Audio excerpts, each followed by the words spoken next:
Locomotion means when I'm shifting my whole body from one place to another place, then it is called locomotion. It moves the whole body towards the foot, and then we call it as amoeboid movement. Whereas in the recovery stroke, the cilia returns to its original position. And this is very important from examination point of view. Usually they ask in the exam. So this movement is called flagellar movement.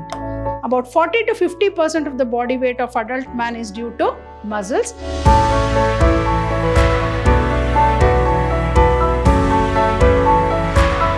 Hello everyone, welcome back to session 1 of this chapter, a very new chapter, chapter 19 of your first PU syllabus called Locomotion and Movement. Myself, B. Shobha Rani from the Department of Biology, Vidyashram Pre-University College, the Temple of Excellence.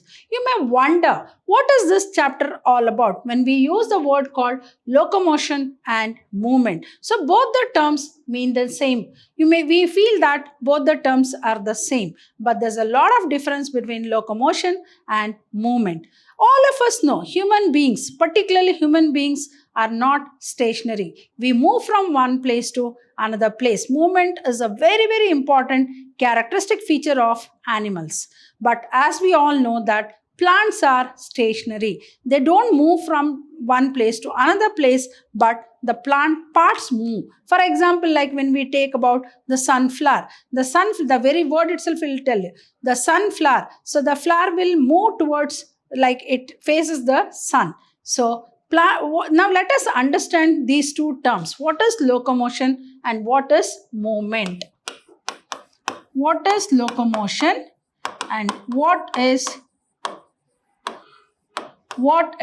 movement?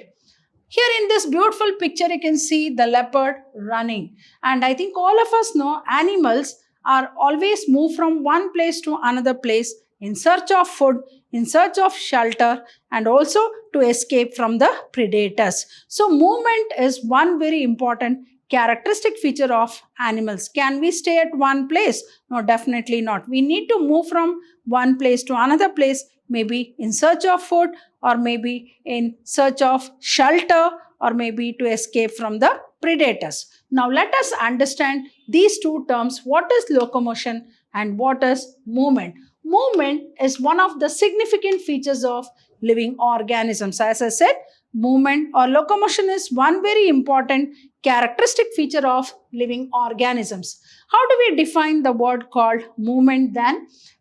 Usually we use the word called, it's an action. So it is one form of action. When we move from one place to another place, just like I am moving from one place to another place, it is a form of action. So it is defined as an action where organism shifts position. So when I shift my whole body from one place to another place, it is called locomotion. If I just shift my hand, only my hand, that is when the movement of the body parts is taking place, then we call it as movement. So what is locomotion? Locomotion means when I'm shifting my whole body from one place to another place, then it is called locomotion. And when I shift my hand or when I remove my leg, then it is called movement. So an action where organism shifts position either involving its entire body or by one or more of its body parts. So movement of the whole organism from place to place is called locomotion. See how different these two terms are. But when we come across these two terms, we feel they are the one and the same. But there's a lot of difference between locomotion and movement. So what is movement? Movement is one of the significant and very important feature of living organism. And it can be defined as what? An action where organism shifts position either involving the whole body or by one or two parts of the body. Movement of the whole organism, as I said, when we move the whole body when we shift the whole body from one place to another place, then we call it as locomotion. And when we shift the body parts, like for example, I'm moving my hand, then it is called movement. So I hope you have understood the meaning of these two very important terms called locomotion and movement. Here you can see the leopard, and I think you might have watched the leopard just behind a deer. So do you think the deer will just stand? Even it will run. So it will move very fast. Why? It wants to escape from the clutches of this predator. So usually animals move from one place to another place in search, either in search of food or shelter or for a partner, or maybe even for to escape from the predator. Now, let us understand the types of movements. There are four different types of movements. One is called the amoeboid movement, flagellated movement, then ciliated movement. So now let us understand the types of movements. So amoeboid movement, first one is called the amoeboid movement. I think all of us, when we come across the unicellular organism called amoeba, amoeba has false feet. Amoeba has false feet called pseudopodia. So this type of movement is brought about by pseudopodia, which are the characteristic feature of amoeba. So all of us know, for example, if this is the food, the amoeba is like this. So this is called as pseudopodia. Or we use the word called false feet. So it is going to move the whole body towards the food. So this movement, we call it as the amoeboid movement. So when the false feet moves towards the food, it moves the whole body towards the food, and then we call it as amoeboid movement. So this type of movement is brought about by pseudopodia, which are the characteristic feature of amoeba. Here, the ectoplasm forms a blunt projection. As I said, the ectoplasm forms a blunt projection. This is called as the blunt projection. Projection means just moving towards, in the direction of its movement, into which endoplasm flows. So all the contents of the body will flow like this. This forms what we call it as, this is called as what? Pseudopodia. Here we can see the movement of a cell, pseudopodium. So here you can see the whole thing is moving like this. So that is ectoplasm, then the endoplasm. So what is amoeboid movement? There are different types of movements. One such is amoeboid movement, and this is very important from examination point of view. Usually they ask in the exam. So this type of movement is brought about by pseudopodia, which are the characteristic feature of amoeba. Here the ectoplasm forms a blunt projection in the direction of its movement, into which endoplasm flows. So this forms what? Pseudopodia. So moving on to the next movement called the ciliary movement. So what is cilia? The very word itself will tell you. Movement through hair-like structure called cilia. Hair-like structure called cilia. So for example, like you can see in paramecium. So this is hair-like structure called cilia. So the movement, their amoeboid movement with the help of false feet called pseudopodia is called amoeboid movement. So here, movement with the help of hair-like structures called cilia, like in paramecium, is called ciliary movement. So this kind of movement is brought about by cilia, which are the microscopic hair-like cytoplasmic extensions of the cell. Here you can see the cilia are nothing but cytoplasmic extensions. They are called as cytoplasmic extensions of the cell. And each bit, here you can see how the cilia moves. So this is called as lash. Each beat is called as a lash. Here we can see each beat is called as a lash. So each beat or lash of cilia consists of an effective stroke and recovery stroke. So there is what we call it as effective stroke and recovery stroke. So in the effective stroke, the cilia becomes stiff. Like for example, here you can see this is the effective stroke, and this is the recovery stroke. So this is called effective stroke and this is called recovery stroke. So in the effective stroke, the cilia becomes stiff. The cilia becomes stiff like this. Whereas in the recovery stroke, the cilia will come back, return to its original position. For example, which is the classical example you are going to take, that is paramecium. That is paramecium. So what is ciliary movement? This kind of movement is brought about by cilia, which are the microscopic hair-like cytoplasmic extensions of a cell.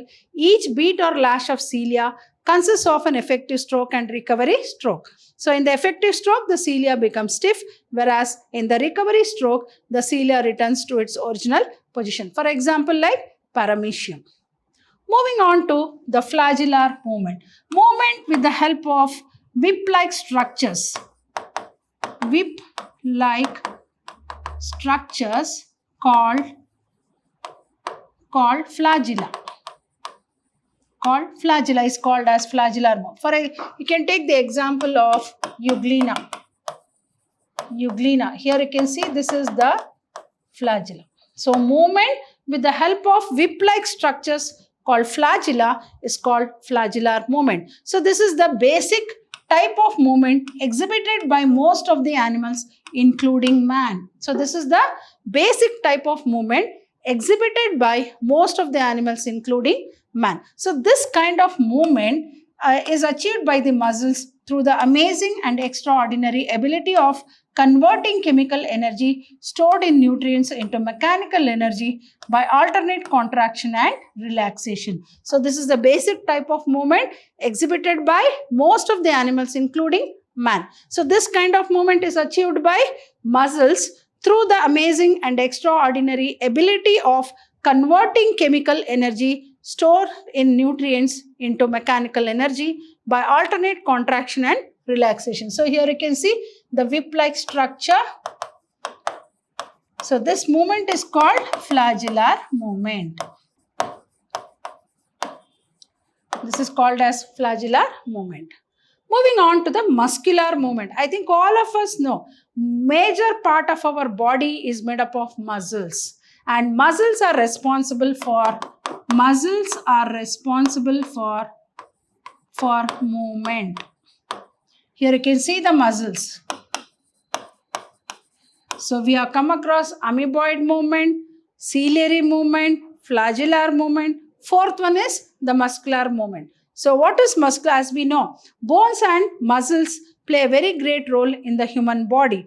Bones are very much important because they are the supporting structures of the body, and muscles are also imagine if our body is just a mass of flesh, and imagine if our body is only made up of bones. So bones and muscles together is very important for the human body to give a definite shape, structure and movement to the body. Now let us understand about this particular movement called muscular movement. So this is the basic type of movement exhibited by most of the animals, including man. So this is the basic type of movement exhibited by most of the animals, including man.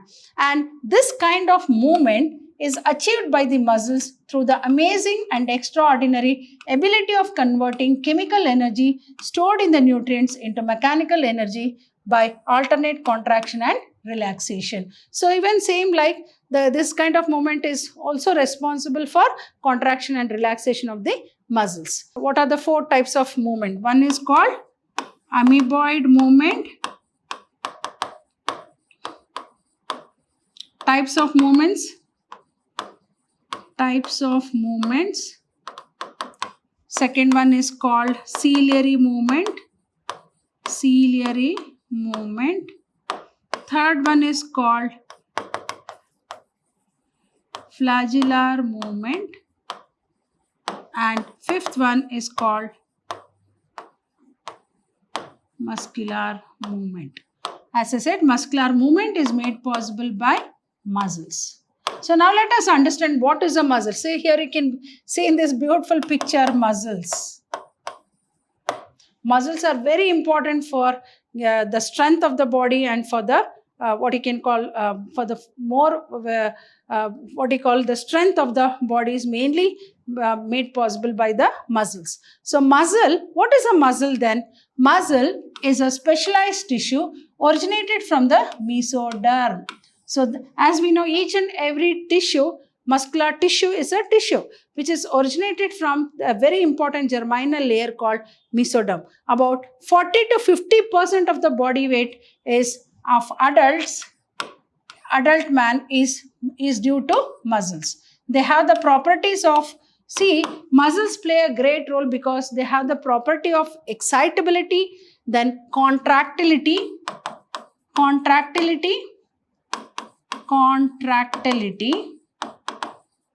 and elasticity, So muscle is a specialized tissue originated from the mesoderm and originated from the mesoderm. About 40 to 50% of the body weight of an adult man is due to muscles, and they have the properties of, their muscle exhibits three very important properties called excitability, contractility, and elasticity. Movement is a very, very important property of, a very important characteristic feature of animals. As we have already studied, what is locomotion and what is movement. What is locomotion? It is the movement of the whole entire body from one position to, or shifting of the whole organism or the whole body from one place to another place is called as locomotion. And what do you mean by movement? Shifting or movement of body parts is called as movement. And what are the types of movements we have studied?